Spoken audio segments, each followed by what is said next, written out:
Bien, bonsoir à tous. Je suis heureuse de vous revoir et de voir aussi qu'il y a autant de gens qui s'intéressent à l'écriture. On écrit pour le plaisir, pour s'exprimer, pour raconter. On se raconte pour se connaître. On se rencontre pour se connaître, pour échanger, pour partager et aussi pour s'amuser. Sans le plaisir, il n'y a pas de véritable échange. Salut à tous et amusons-nous. Oh ben, merci beaucoup, Nicole. Moi, je suis le président de l'Amalgame des Arts et puis je suis très heureux de voir que, et remercie beaucoup Nicole et Robert d'accepter de repartir leur club ou notre club d'écriture en ligne sur Zoom. Fait que c'est une première. Puis merci beaucoup aussi à tous vous qui ont accepté de lire vos textes. On est gâtés ce soir, on va avoir 8 écrivains. Fait que là, je vais demander à vous parler un peu du déroulement. Comme je vous mentionnais tout à l'heure, la session est enregistrée, ce qui nous permet ensuite de le mettre sur la chaîne YouTube de l'Amalgame, qui vous permettra, si vous l'avez, vos amis ou votre famille ne l'ont pas vu, de le partager avec vos familles. Fait que ça va être, je vais vous envoyer tout le lien par après ou à travers Robert. Aussi, présentement, on est en direct sur Facebook. Je vous demanderai tout le long de la session de garder vos microphones éteints, mais je vous encourage à garder vos caméras. C'est intéressant de voir nos écrivains. On est habitués, c'est fun de voir les gens, leurs réactions pendant qu'on partage nos textes. Tout le monde vous encourage pendant les écritures, des commentaires à faire, de les faire tout de même à travers le clavardage de Zoom ou si on a des gens sur Facebook, de le faire sur le Facebook. À la fin de nos lecteurs, de nos 8 lecteurs, je vais lire les commentaires et poser les différentes questions aux gens. Vous aurez aussi la possibilité, si vous êtes sur Zoom, de lever la main et de mettre le micro pour poser une question directement, soit à un auteur ou à c'est vraiment Robert Perron et Nicole qui sont les équilibristes dans l'amalgame, de lui poser des questions sur le groupe, comment se joindre, des choses comme ça. Ceci tout dit, je vous vais demander à Yvon de faire un bref historique des équilibristes. Bonsoir, bienvenue. Je suis content de vous retrouver ici aux équilibristes. Je vais vous faire un court résumé des équilibristes de l'amalgame à la rencontre à Cornwall de Nicole Labelle, ici à ma gauche, qui avait le projet d'un groupe d'écriture avec Françoise Le Guen, qui n'est pas présente actuellement, mais qui devrait se joindre au groupe, on espère, un petit peu plus tard, pour nous présenter son texte. Qui, elle, faisait partie de quelques groupes d'écriture à Montréal. Puis Françoise était journaliste au Journal de Cornwall. En novembre 2009, on a eu notre première rencontre ici même dans notre cuisine. Michel et Daniel se rappelleront de nos premières sessions qui ont débuté ici. Et puis, à ce moment-là, on s'appelait au coin du cercle ou le cercle du coin. On n'était pas trop sûr comment on s'appelait. Puis le nom, finalement, des équilibristes a été tiré, voté à partir d'un remue-ménage qui est apparu à partir d'une liste qui est apparue sur le tableau derrière moi, là, dans la cuisine ici. Et puis, depuis ce temps-là, ben, on se rencontre régulièrement à cause des circonstances des dernières années. Ben, ça s'est fait plus par courriel, par d'autres genres d'échanges. Maintenant, on aimerait ça remettre ça en marche sous forme de rencontres comme ce soir. Et puis, les équilibristes, comme son nom l'indique, il s'agit d'un cercle d'auteurs à l'esprit libre. Donc, je vous demanderai de garder l'esprit libre pour cette soirée qui commence. Et je pense que je passe la parole à Nicole, qui va nous parler des 8 auteurs et de l'ordre de lecture de ce soir. Bien, l'ordre de lecture, c'est Mario qui va faire par tirage. Il y a les noms. Maintenant, les 8 auteurs, je vais nommer ces auteurs-là ici. Oui. Les 8 auteurs sont Daniel Duplantier, Françoise Le Guen, Louise Larue, Mélanie Bennett, Michel Chauvin-Bourdon, moi-même, Nicole, et Robert Perron. Moi, Yvon Robert, là, ça ne me fait pas ça. Robert Poirier. Et aussi Robert Poirier.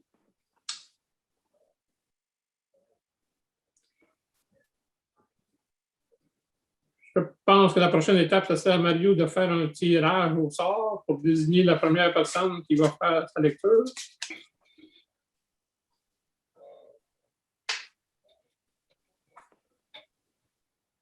OK.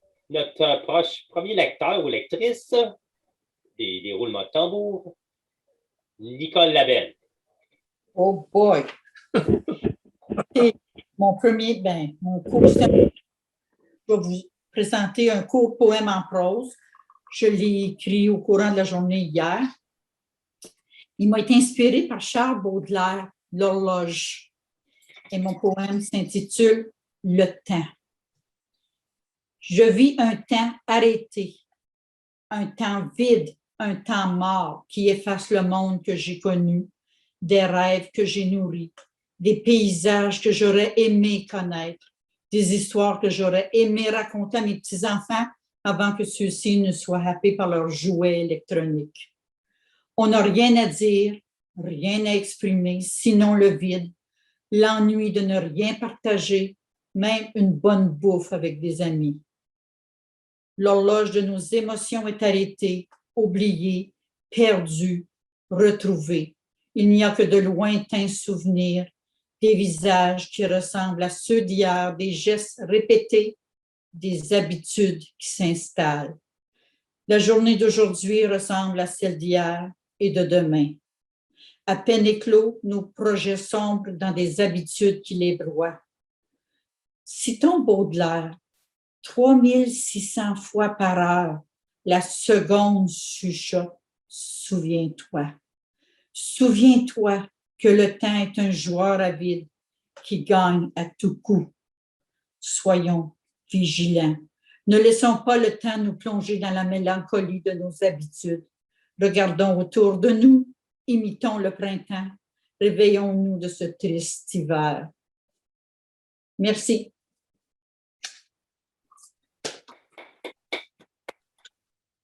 Merci beaucoup, Nicole. Okay, je vais piger un autre nom. Et puis, notre prochaine acteur ou lectrice, Madame Louise Larue.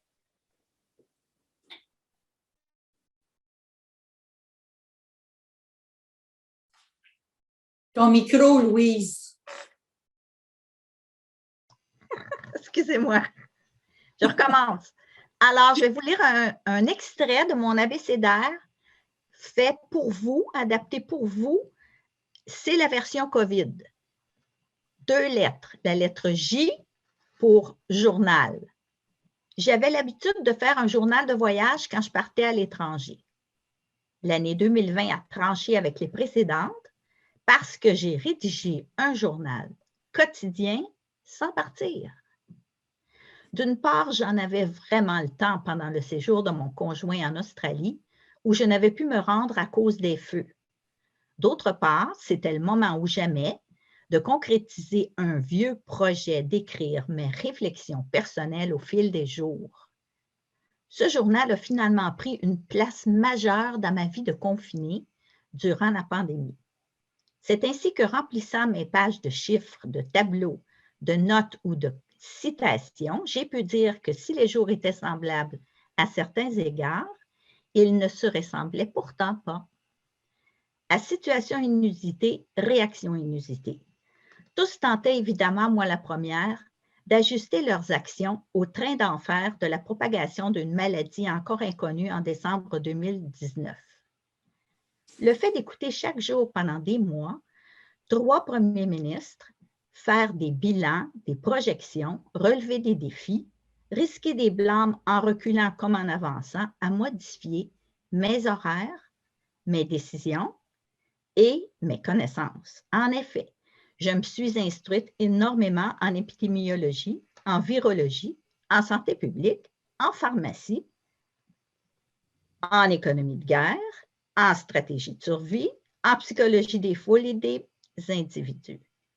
Ce n'était pas de longues conférences en présentiel, mais ces fréquentes présentations virtuelles de nombreux spécialistes du monde médical étaient moins risquées et tout aussi instructives. À cheval donné, on ne regarde pas la bride. Le deuxième sujet, D, pour distanciation. Je dirais que c'est mon plus grand sujet de frustration en temps de pandémie, car bien que l'on nous rabâche les oreilles avec l'importance de respecter la mesure de 2 mètres et que chacun hoche la tête, dès qu'il s'agit de mettre cette mesure en pratique, les désobéissances commencent. Pourquoi?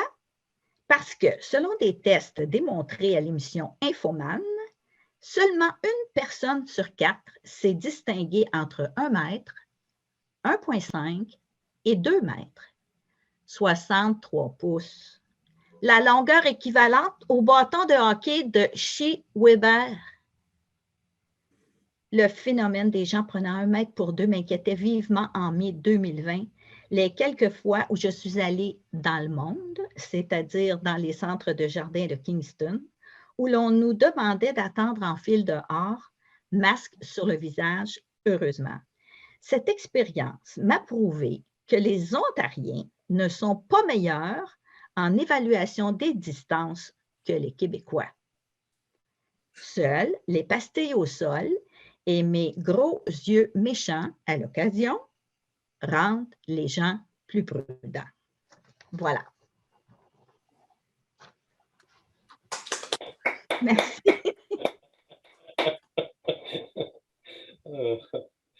Ouais, c'est ça, hein? Ça, c'est combien, ça? C'est... Quelques pouces. Merci beaucoup, Louise. Ça fait plaisir. Oh, merci de nous faire sourire. Fait que là, je vais piger un autre nom. Michel, notre prochaine lectrice. Michel Chauvin-Bourdon.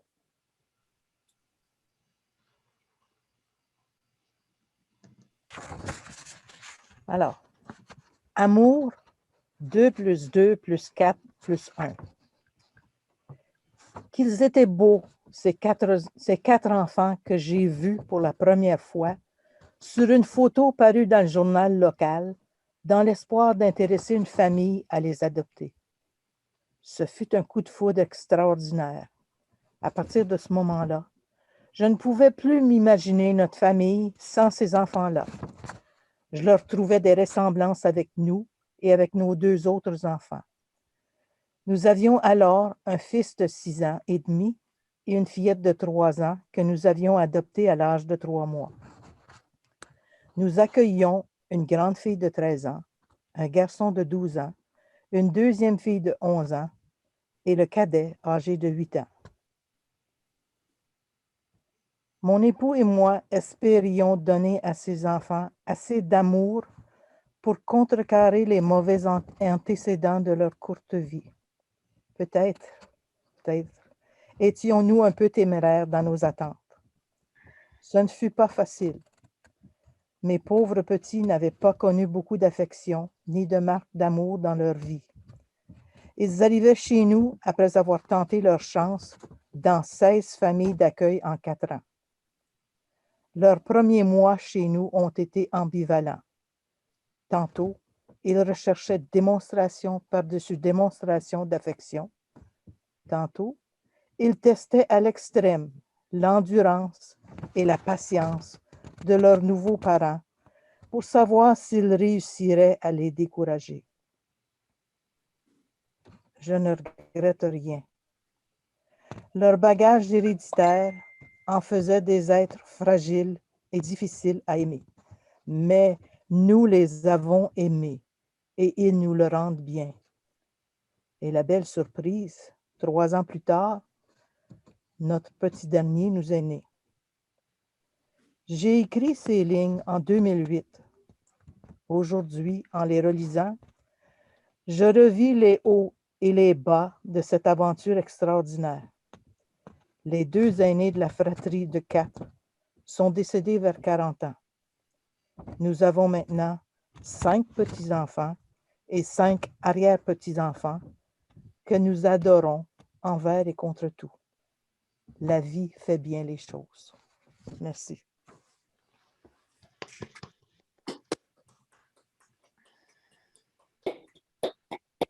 Merci, Michel. Merci de partager avec nous cette belle histoire-là aussi.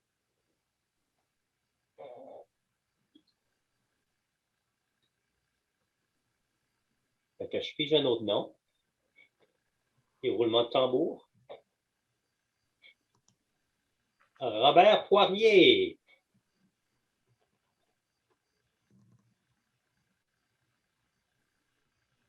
Ton micro.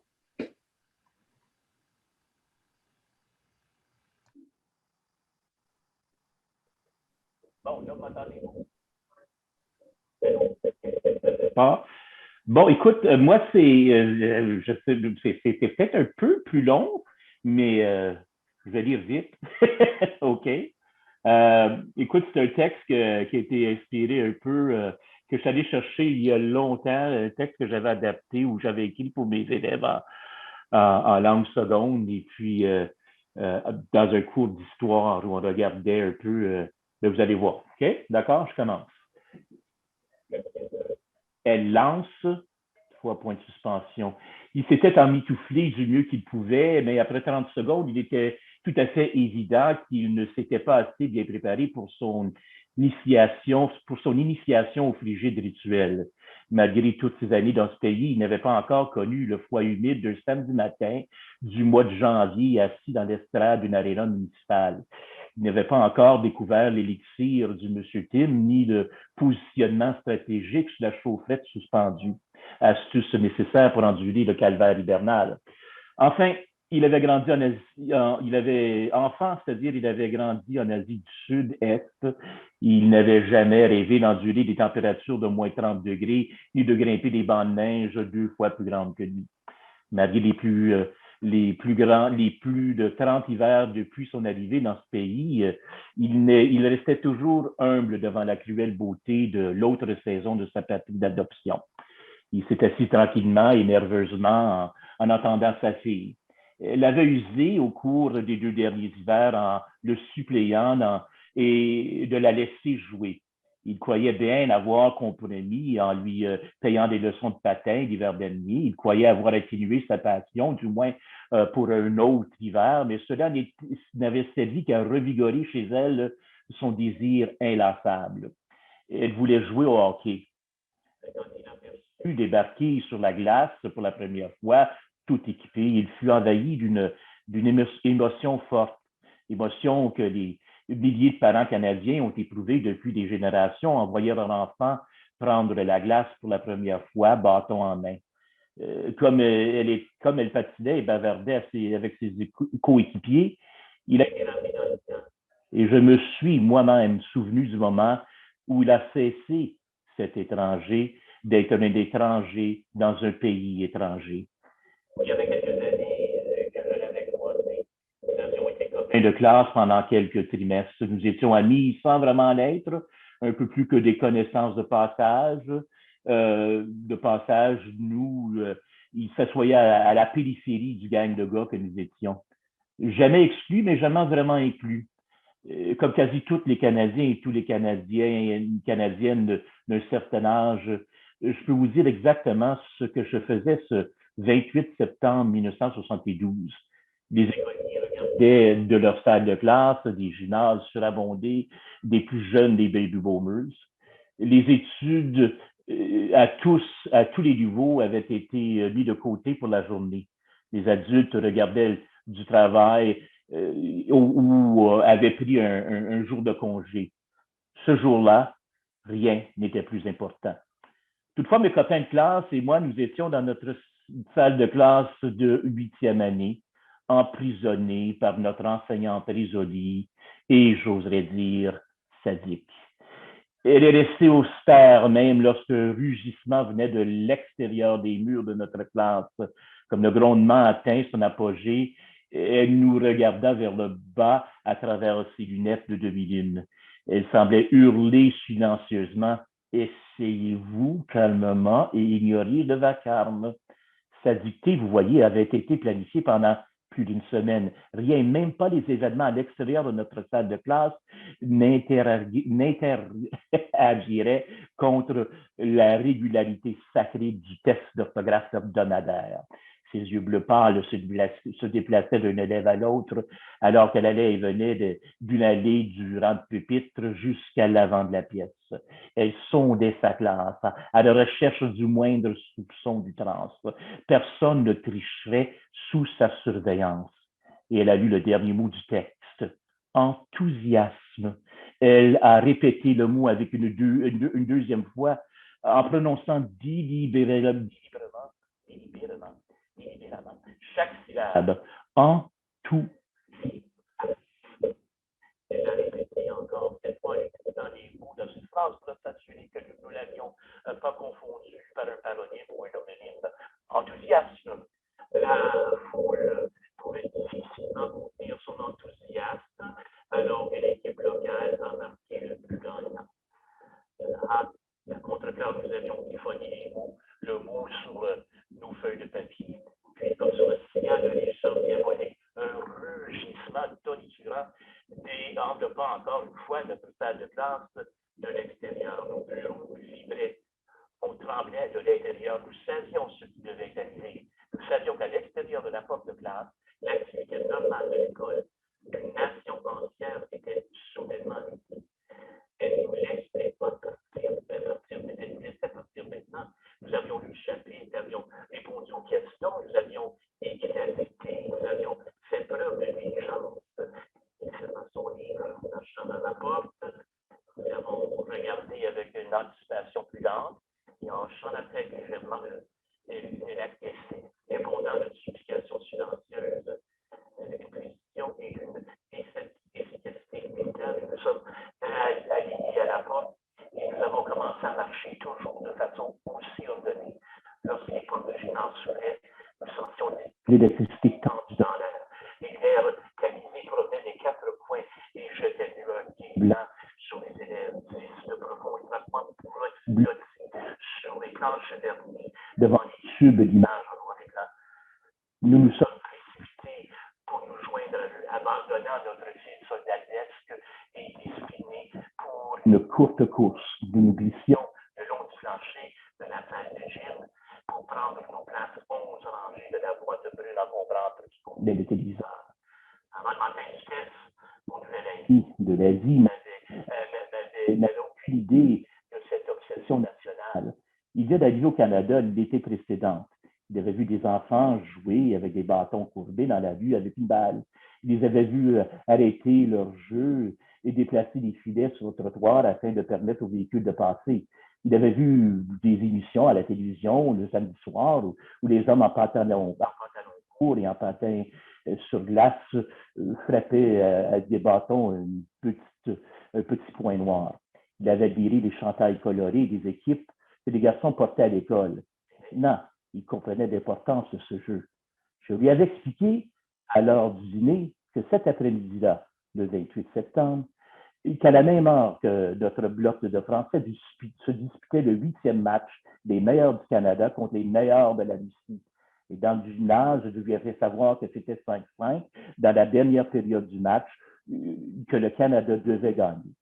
Maintenant, il savait que rien du tout de ça devait arriver. Il savait que c'était censé être facile pour le Canada, mais ça ne s'est pas passé comme ça.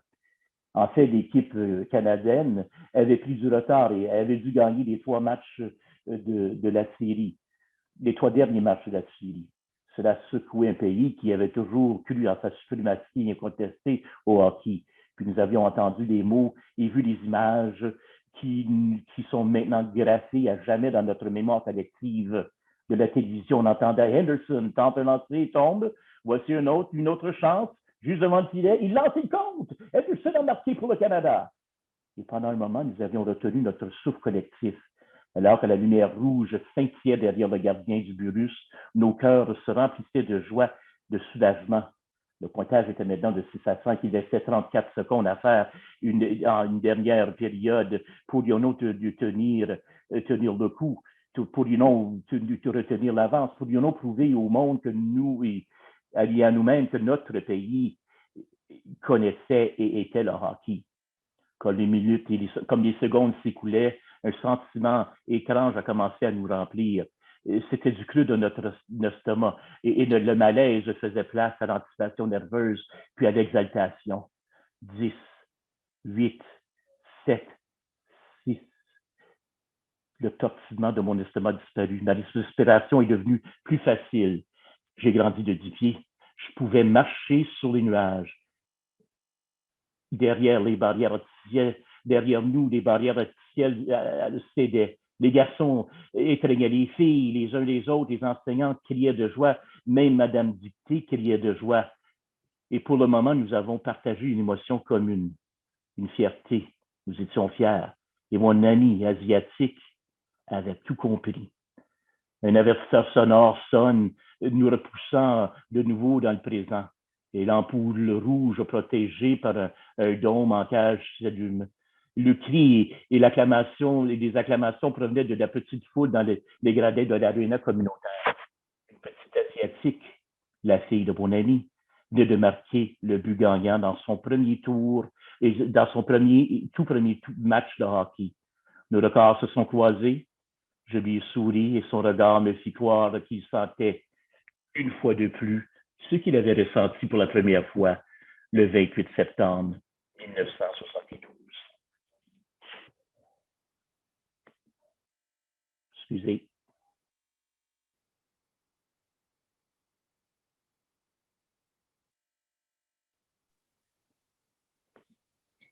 Merci beaucoup, Robert. Malheureusement, on a perdu une partie de ta lecture. Je crois que ton Internet était fluctuante. Oh! Je crois qu'on a tout de même entendu une bonne partie, mais c'est ça la technologie parfois. Hein, ça devient... Je ne vais pas la lire une autre fois parce que ça faudra prendre du temps. Merci beaucoup, Robert. OK, notre prochain lecteur, lectrice. Déroulement de tambour. Daniel Duplantier.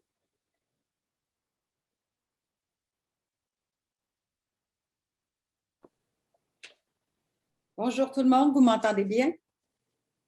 OK. Moi, je fais partie de la vieille gang des équilibristes. Et puis, dans ce temps-là, en 2010, on se donnait des balises, c'est-à-dire qu'on pouvait écrire sur n'importe quel sujet, mais des fois, on avait des restrictions. Et cette fois-là, le texte que je vais vous lire, il fallait écrire, mais seulement au mode infinitif. Donc, ça va donner ce que ça donne, mais j'étais pas mal contente de ce texte écrit le 23 novembre 2010. Les plus beaux mots. Aujourd'hui, comment décrire mon état d'âme? Ne pas céder au téléphone. Écrire plutôt.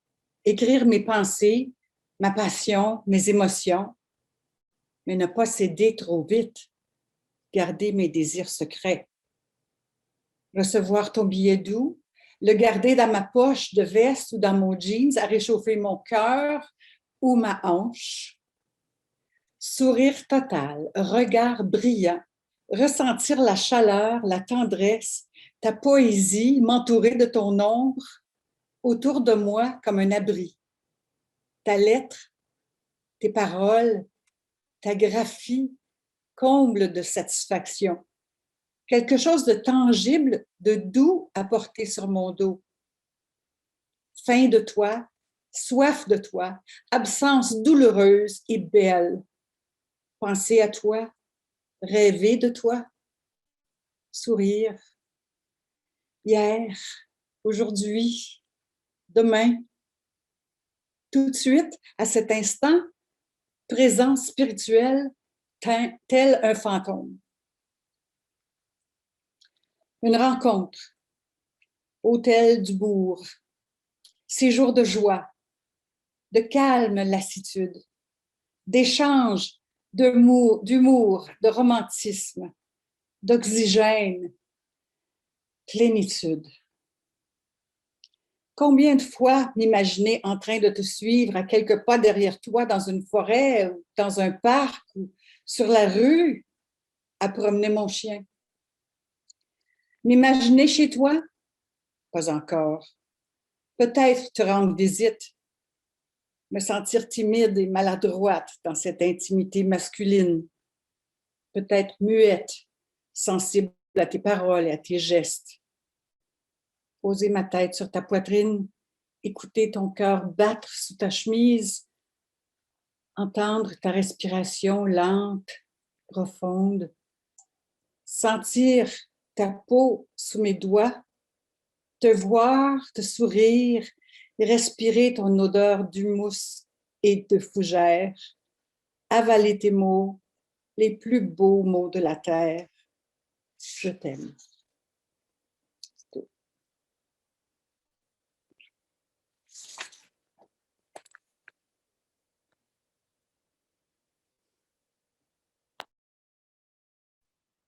Ah, un gros merci, Daniel. C'est plaisant de te revoir et de t'entendre. Hein? Je pense que quelqu'un va être content parce que c'est à son tour. Elle est assis dehors, puis elle gèle, puis elle attend. Mélanie Bennett. Bonjour, je vous propose un extrait d'un texte introspectif et lyrique d'autofiction et par la suite une réflexion sous forme de poésie moins introspectif. Et sur nos communications, vous allez voir. L'heure est venue, il faut accoucher de moi-même et préparer le baptême de celle qui écrit avec les branches. Le lait maternel, le sang utérin, les eaux qui se séparent, l'océan primitif touchant l'air et la terre sous mes pieds qui danse et qui court dans les forêts d'alphabet et les jungles de voix féroces et perçantes. Je suis le fruit de l'amour de la Toussaint, de la fête des morts et de Samhain, où il y a convergence entre le monde des vivants et des morts pendant un jour ou deux. Mes parents ont prononcé leurs vœux conjugaux le jour où les ancêtres normands auraient visité les cimetières, ces champs de pierre tombales, ces prés de grand-papa et de grand-maman qui se reposent à perpétuité au-dessus des racines du terroir. Je suis le fruit de la passion du nouvel an et de la bénédiction paternelle, au moment où l'aube d'une nouvelle vie était possible pour l'enfant de la bénédiction. Je suis Mélanie Nivenez, fille de Gordon, ce papa doré tiré du tir Nanog, et de maman Denise, tisseuse de sagesse, tendre née dans les bras du pays des ours. Je suis née après l'équinoxe, mais avant le rapprochement des vivants et des morts qui dansent à la Toussaint et cherchent à s'embrasser aux frontières d'Erkra. Je suis la fille de voyageurs qui ont couru dans les bois et marché sur l'eau. Je suis la fille des filles du roi et des missions chrétiennes peuplées de multiples nations et d'enfants adoptés par les chefs du clan des Ours. Je suis la fille d'aventure, tissée et fléchée, enfant de la parole et mère du Verbe qui s'incarne au jour le jour, destinée à renaître pour l'éternité. Je nais à nouveau dans l'abîme d'Erkra. Je tombe non pas du ciel, mais entre les mondes. Je me perds entre les langues de feu et les pluies torrentielles du langage, sans carte et sans boussole, pour forger un chemin ou repérer les frontières de la morphologie du conte. Je n'ai quand même, l'heure est venue d'accoucher. The End of Empathy ou l'écrasement de l'entre-deux. Chacun en son camp, ou encore son champ de bataille. On se critique mutuellement, on se méprise, on ne comprend plus rien. On ne veut pas savoir, tombant dans le déboire d'une ignorance dangereuse. À quand les émeutes et les guerres civiles? Je suis autre, je souffre, les autres sont débiles. Mon identité essentielle, fragile, dépend de ces autres baignant dans leur bile. À qui la faute? Aux structures, bien sûr. Particulier, j'attaque dur, sans rédemption, ces critères purs, prouvant qu'ils sont durs de comprenure. Écrasons ensemble l'entre-deux, l'espace liminal des baveux. Gazouillons ensemble, dédaigneux sont-ils, leurs échecs désastreux nous amusent. Ils ne valent pas mieux que des bâtards errants et gueux. Vérité au plus haut des cieux, je la détiens, tout courageux. Je hurle des bêtises aux piteux, ignare, inculte, peu mériteux. J'ai raison, aucun compromis. Je fixe une cible, ricane, crie, qu'on se joigne à moi, mon mépris, pour les voir blêmes au pilori. Quel délice voluptueux! Je suis vipère, si tu veux. Adieu, amour, autre empathie. J'écrase l'entre-deux et autrui à jamais. La fin du monde.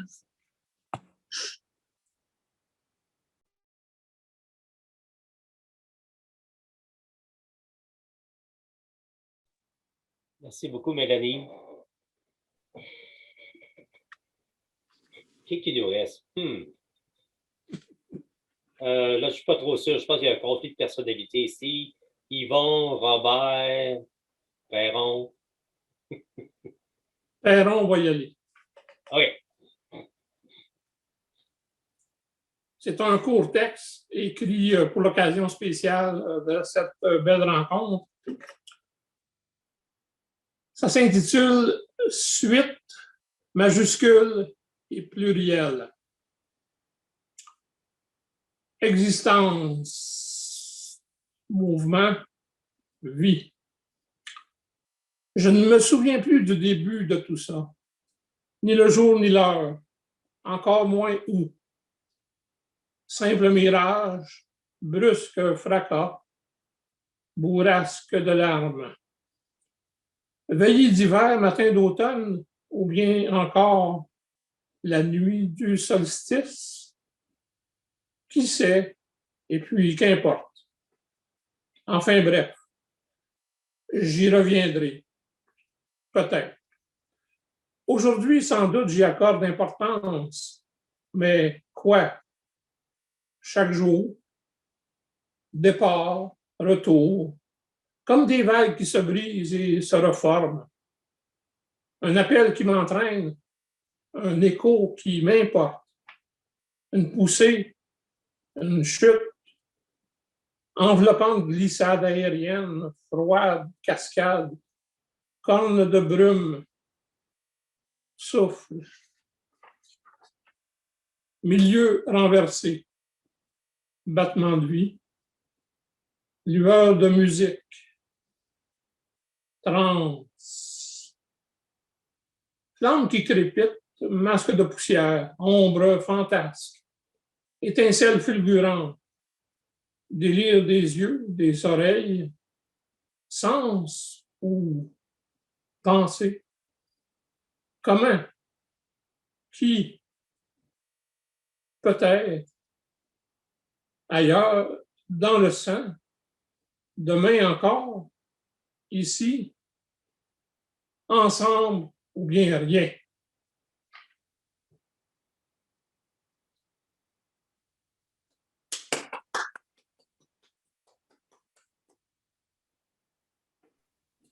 Un gros merci, Robert. Je crois que je sais c'est qui le dernier nom. Est-ce que tu as reçu un message, Robert? Ben, pas vraiment. Toi, tu n'as pas essayé de se joindre à nous? Non, je ne vois pas que Louis-François n'est pas là. Ça fait que, regarde ici, non, j'ai personne dans la salle d'attente non plus. Ça fait que, tu prononçais son nom encore, j'ai de la misère avec son dernier nom à François, je ne suis pas capable de le prononcer. Françoise Le Guen. Ça fait que Françoise nous a envoyé son texte et puis Comme tu dis, pour des raisons de travail, elle ne peut pas être avec nous ce soir. Oui, c'est ça. Ça fait qu'elle nous a envoyé son texte et puis Robert m'a envoyé un petit message cet après-midi. Est-ce que tu voudrais lire son texte? Ça fait que je vais essayer de rendre justice à son texte. Je ne connais pas François, je ne connais pas son style. Je vais faire mon possible ici. C'est intitulé « Entre le tout et le rien ». Un point minuscule, peut-être une lueur, une incandescence, un sursaut de vie, l'étincelle, un fragment d'univers, la perception d'un espace, l'infini hors du temps. Un point minuscule, peut-être une lueur, un espoir d'immortalité, le sens de la quête, un arrêt sur image, temps immobile qui ouvre sur le monde, incessante vague de l'âme au néant, du plein au vide, une boucle, un serpent, un enroulement, un son qui renonce à l'écho, une image qui se resserre, l'arrêt, le mouvement, la rotation, le souffle et le mercure, le fixe et le volatile, un cri qui revient de l'au-delà de la vie, un monde qui s'étire et fluctue, la lumière qui devient de la lumière. Entre les lignes du temps, il y a l'absence, les mots qui disent la présence, la fulgurance, le non-duel, l'appel de la plénitude, trou noir de l'autre espace, l'indicible, l'impénétrable, l'infini, le zéro, la jonction, la vie, quoi. Entre le tout et le rien, il y a le frisson, l'extase, les explorations, la pesanteur, la naissance et la mort. Il n'y a aucun sens, pas de direction. L'être tout simplement, immense, dépouillé, attentif et curieux, totalement libre, immobile dans sa marche. Toi qui te regardes, te regarder. L'œuf et la poule, sans la question. Le germe de toute chose, entre le rien et le tout, il y a les cercles dans l'eau et la main qui a lancé le caillou.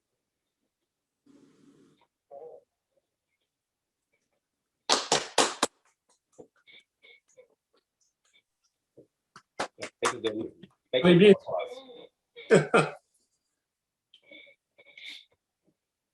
Je ne sais pas si on va y envoyer l'enregistrement, elle va peut-être pas aimer la façon que je l'ai interprété.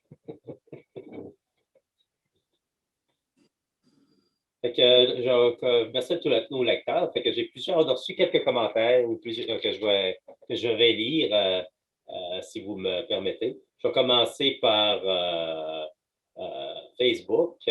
On avait Diane Poirier qui mentionnait le temps, l'abécédaire, j'ai dit amour, bravo, bravo. 2 plus 2 plus 4, bravo. Des félicitations. Elle lance le plus beau mot, l'heure est venue, bravo. À travers, on a plusieurs ici sur la plateforme Zoom.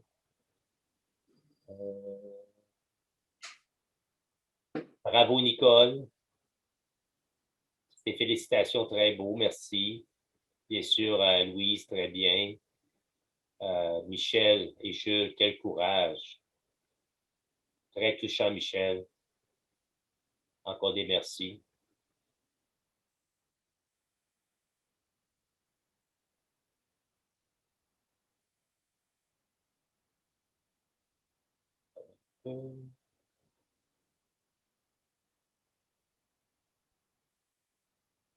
Encore pour Robert, c'était de belles images, Robert Poirier, et de beaux sentiments, Robert, merci, wow.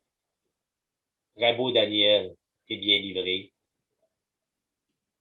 J'ai 13 ans et je vis l'amour pour la première fois. Merci, Daniel. Merci, Michel, pour ton beau partage. J'ai adoré, Michel, ça me touche personnellement.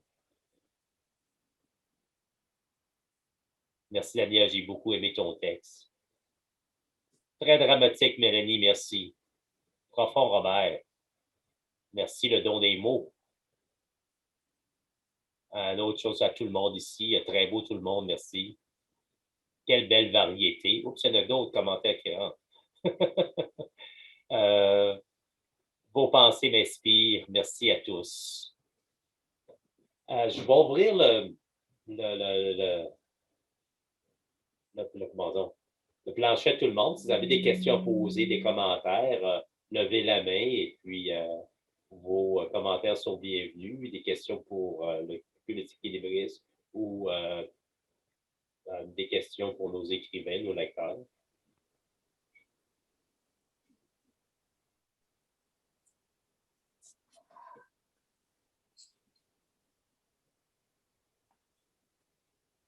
Comme mentionnait, l'amalgame, les équilibristes, on est toujours à la recherche de nouveaux membres.